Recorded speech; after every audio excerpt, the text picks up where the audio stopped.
I'm Dom Pernay. Today, we are going to introduce Sage Intacct Real Estate. First, let's discuss the markets that Sage Intacct Real Estate best serves.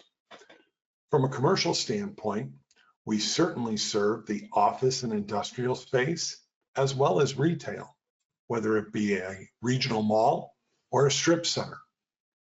From a residential perspective, we serve all three main spaces for market rate rentals, both multifamily and single family, affordable housing capabilities, and also condo co-op management. What makes Sage Intacct Real Estate different is its lease-based structure. As you can see from the screen that we have in front of us here today, everything is centered around the lease. When I first helped design this system as the product director for Sage Intacct Real Estate, it was very important to me that we were lease-based. There are a lot of systems out there, and a number of them are tenant-based. You create a property, section it into units, and then move tenants in and out of units. I always felt that in the real estate space, we administered the lease, and it was best to put that lease at the center of the system, because this way we're able to administer to all the different features and functions within that lease. So what we've done is we create a property, we section it into units, we have a separate database of tenants, and then we use the lease to draw them together. This allows us to have a scenario of one tenant with multiple spaces, easily accommodated, and in a commercial environment where that tenant has different rent information and option information and common area maintenance clauses per space, we can identify all of those per space. Similarly, we can have multiple tenants in one space. With the advent of COVID-19, we have seen quite a bit of sublease space become available in the market. Sage Intacct Real Estate's lease-based architecture allows us to make sure that those sublease tenants are administered correctly. We're able to identify the primary lessee and sublessee. We might only track contact information, or we might bill out various work orders or even rent if that's the way you'd like to administer the lease. And certainly from a residential perspective, the ability to have multiple residents within one unit is certainly a great feature to have. So, having introduced the product, now let's jump into a quick live presentation. So the first thing I always like to discuss is our dashboards. Sage Intacct is a web-based SaaS platform, so no servers needed, access to it from anywhere, anytime in the world. And what you notice when you look at a dashboard is we have at the very top these white cards. These are called performance cards, and they allow you to create the metrics that are important to you. So if I want to look at my rental income and compare that to budget, I can do that. What's happened to accounts receivable this month and cash balance this month. And everywhere that's highlighted in blue, there are drill downs available. I can also then look at a list of the properties within my portfolio, whether it be mine as an asset manager or property manager, or my entire company's. And it shows me the name of the property, the address, what type of property it is, how many units it has, square footage, when did we acquire it, what's the value of that property on our balance sheet currently, if we have debt on the property, what is the debt we hold, and what is the interest rate and lender. Now, if these are interest-only loans, we won't see these note payable balances change. However, if there is principal and interest allocated accordingly, then those loan balances will reduce as time goes on. We also have the ability to look at a property expense graph in a waterfall method. And so what this does is maybe the property owner allows me to see out of my 1.2 million in expenses, what's recoverable and what isn't. And all of these are based upon user-defined general ledger groupings. So you're not stuck with what somebody thinks you might want to see. You can easily architect this information to look the way you'd like. So I can see pretty quickly here, I've got depreciation and amortization, and I'm not going to be able to recover those as part of my common area expenses. So therefore, I see exactly what my exposure is. That's one simple example of a dashboard. Another example allows me to go in and see a dashboard from the standpoint of financial reporting. This allows me to see everything out here with those performance cards, once again, front and center. What is my rent and how does that compare to last month? And as I mentioned, I can always drill in and see the detail.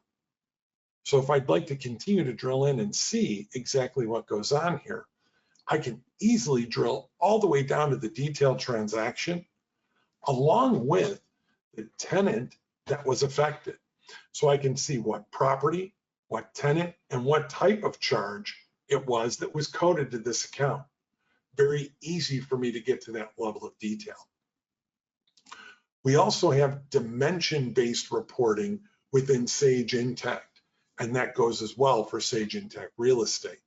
We stamp every transaction with the entity, the property, the tenant, and even the lease. So I can see down to a lease level that detailed impact on my financial statements or any other reports for that matter. So it's very easy for me to go in and look at this for a different period of time, maybe the end of August, and now redraw that report for me that way. I can also look at it for a group of properties, maybe a portfolio or an individual property if that's what I'd like to do. And then all the way down to a lease level where I'm able to drill in on one given lease as of August to see exactly what happened this month in those performance cards, as well as from a financial reporting perspective.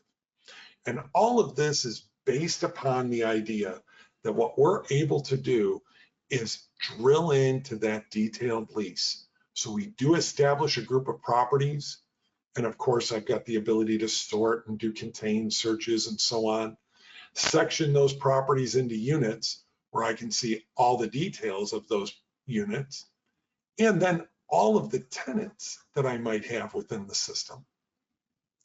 I then bring all of that information together at the lease. And it's at the lease that it allows me to go in and build all of the details to administer that contract. So I can look at the tenant. In this case, there's only one. Once again, we can add additional tenants if needed. And what unit or units they have. So in our scenario here, this tenant occupies an office suite along with a parking space. When did the lease start and end? When did move-in take place? And of course, I can attach various documents like the lease itself and space plans and things like that. I then build all the detailed recurring charges. So I can go in under their rent charge and identify as of what date, what happens with their rent schedule, and how often is it charged. And from a recovery perspective, now we get to drill in on the details. How often do we reconcile this recovery?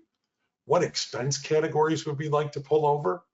And these are the tenant-facing names. They do not have to match what's inside the general ledger because I have the ability to call this utilities and then identify the total square footage from the unit over the total square footage from the property, or we can simply key in a manual percentage because we've all seen those leases where they don't always follow the exact pro rata share. Then I can identify all of the different GL expenses that I'd like to have fall underneath that line. And don't think you have to do this for each and every lease. We have templates available. So you can build a template, map your general ledger accounts, copy that over to your lease, and then make adjustments where necessary. And of course, we accommodate stops, caps, base years, along with different methods of whether they be dollars per square foot or flat dollar amounts.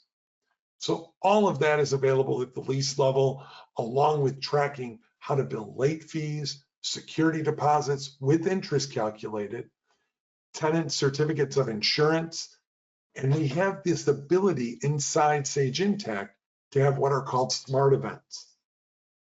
This allows us to have the system do automatic emails to the tenant and copy the property manager about an upcoming expiration on a certificate of insurance that's part of their lease requirements. The same thing with lease options. All different types of lease options are available. When would you like the system to notify you, and who should be notified? And of course, we allow those options to be on any property in your portfolio. So if you have a suburban office complex where someone has a right of first refusal on an office across the parking lot, no problem. Easy to establish and carry that all the way through. All of this with very simple and easy to use reporting. So I have the ability to come in and grab one property or a group of properties, the date I'd like to see this as of, and simply view it to the screen, generate it to a PDF or an Excel file, and now I see all the details for this lease inside this rent roll. So I see the total property charges, how many units are occupied, how many are vacant, total square footage, total vacant units, and then all of the details for each individual suite as we go, including the next bump up that's due to happen. Well, I hope you have found this informational. It's our goal here with Sage Intacct Real Estate to make sure that you're able to follow through the setup of the property, the unit, the tenant, generate our lease, our first of the month billings, management fees, late fees, all sorts of reporting available as well. So thanks very much for your time. My contact information is at the bottom, and I hope you found this informational, and we look forward to hearing from you.